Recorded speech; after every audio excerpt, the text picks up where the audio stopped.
I am Omega Autumnus. I have entered this dimension to recruit you. What? This is not the portal to my secret cult? This is the book promotion? Oh, damn.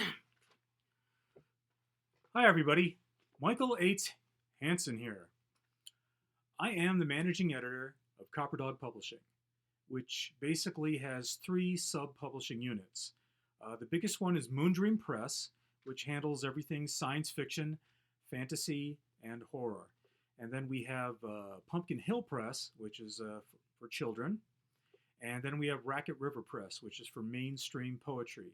Now, this is the first of what will be a series of videos promoting all the various volumes and books that we have available right now. Most of them on Amazon. Most of them are audiobooks. We do have ebooks for most of what we have on the shelves, as it were, though there's a couple of things we don't. And this very first project I'm promoting is for the Moondream Press label, as it were. And one of the first books that came out for that was the first book in the Sha'Daa series. You can see some of the Sha'Daa books up here.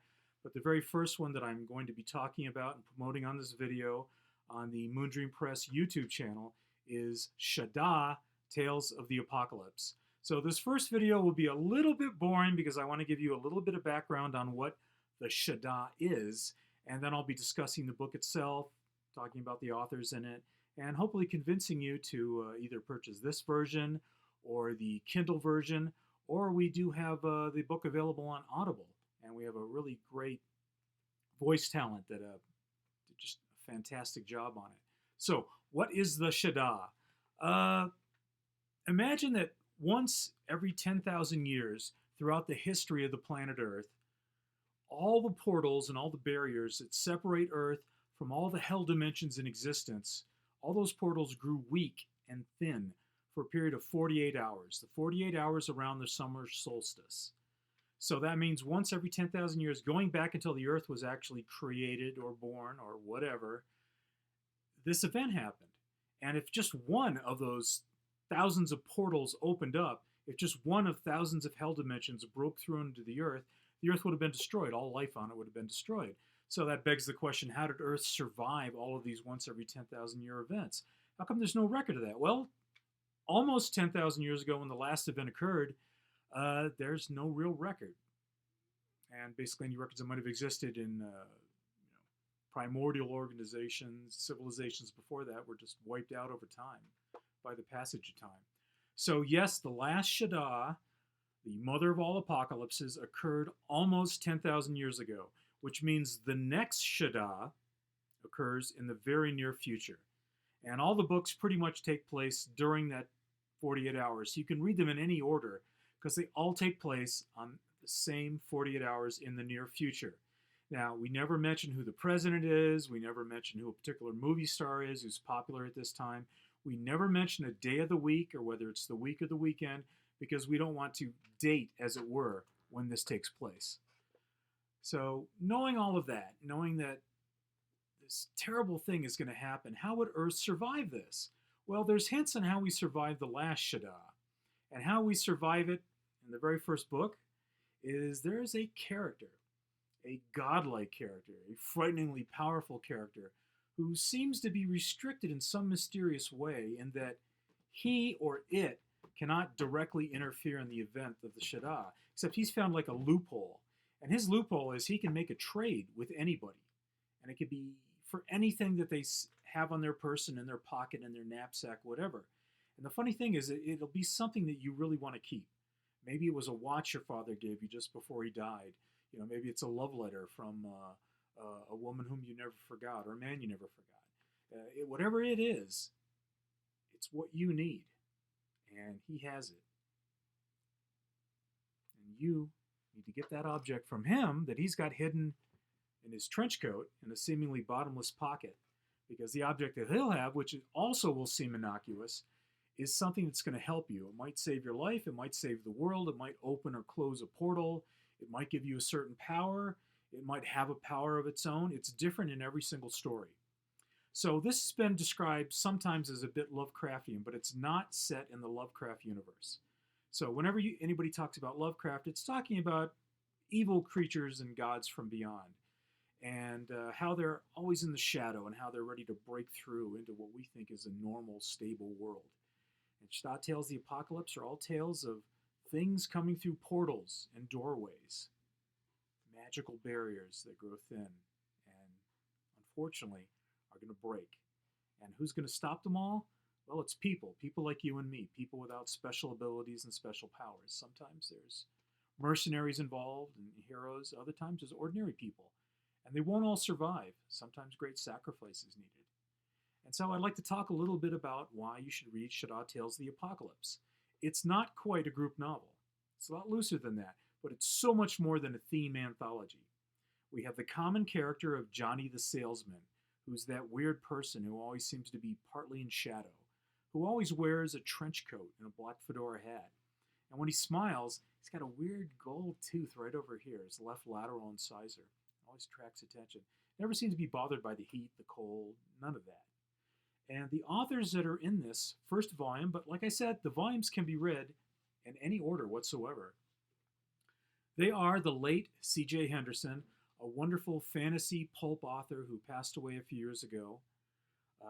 Myself, Michael H. Hansen, Edward F. McEwen, who is the editor, the official Sha'Daa editor, as you'll see among the credits here, for a lot of these books, for most of them. But he's also an author in them. Arthur Sanchez, Sarah Wagner, Deborah Corin, Jamie Schmidt, D.R. McMaster, Jason Cordova, Nancy Jackson, and Leanne Kuruganti. Now, we do not have the same author in all the books. We were able to find a number of people, and what I really love about it is we're able to find some people at conventions who had never actually been published before. And so I'm really proud of the Sha'Daa series, being a place that a lot of new authors came to.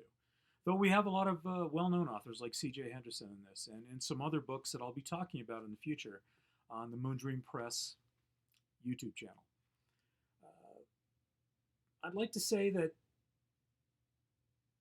this was not something that just sprang on the scene. It's not just some self-published venture that I started. I wanted to get out there. It took 5 years for the first book to come out. And this is actually the second edition with a very different cover that reflects the visual theme that we have throughout all the other covers on the system. We took a long time to find. Ed McEwen and I took a long time to find a press. Before that, it took a long time to find an agent. And we actually, after completion of the first book, it took us 5 years before we went to print. And that was the first edition, had a different cover. It was with a different press than Moondream. And that was our first two books came out with a different press. Then we found a second press. One more book came out. And finally, I decided I wanted to put this out myself. And so I had to incorporate and create a business, which is Copper Dog Publishing, which is based in Colorado, where I now live. And we have about 18 volumes out from a number of different authors, collections, novels, other things that I'll be talking about in the future. And Sha'Daa Tales of the Apocalypse, it's our first baby, the first thing we put out. I'm still very proud of it. Recently, we had it recorded through ACX and is now available on Audible. And that's a fantastic audio production I think you should check out. I really think you'll like it. And I think I will finish this video by reading one of the short little segments that are between all of the larger chapters. And this is like one of the shorter interludes. And this interlude I wrote myself, and it is titled A Cold Dish. It had been a long journey across Europe, escaping the jagged stone boundaries of Romania, hiding from the mystics in Budapest, evading starving thieves in Bratislava, fleeing youth gangs in Poland, then finally crossing the border into Germany. He'd walked the entire way. Over 700 years ago, he had used the force of fantastic powers to transport himself and his booty of human flesh across these same miles until a portal opened in the very air over the mountainous landscape of Transylvania. For decades, he had lived like a king, creating his own gypsy band and fathering dozens of bastard children from the flock he had brought with him. However, in time, the offspring of his offspring grew wise and daring. In a moment of betrayal, they stripped him of his power and imprisoned him beneath a great stone slab deep within an ancient mountain cavern. For hundreds of years, he waited and dreamed his vengeance. Revenge was a craft in which he had no peer.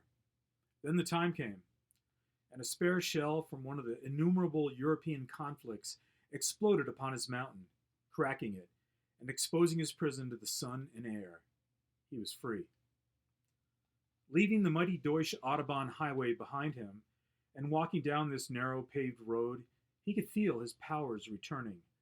The 10,000-year interval known as the Sha'Daa had come full circle, and beings and creatures such as himself were feeding on the dark, mana-enriched ether rapidly spreading over the earth. Standing on the outskirts of this German village, which had changed so much over the years, he smiled.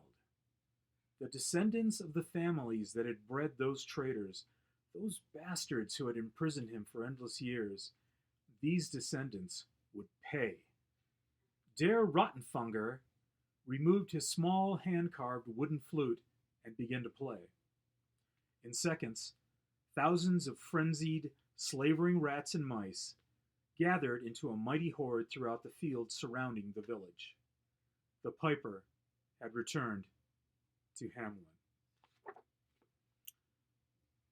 Sha'Daa Tells the Apocalypse, created by Michael H. Hansen, edited by Edward McEwen, and including an introduction by the late, great Mike Resnick. Thank you.